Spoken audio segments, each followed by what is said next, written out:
మీషో నుంచి ఈ ప్రోడక్ట్ అయితే ఆర్డర్ చేశాను. ఇది వచ్చేసి డ్రై ఫ్రూట్ చాపర్ అనమాట.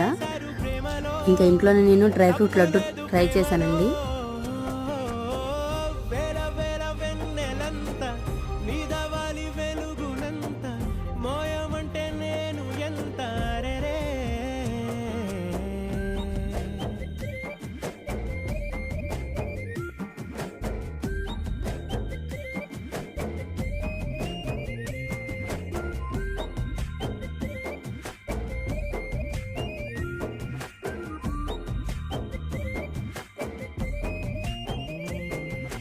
ఆకాశం తాకాలి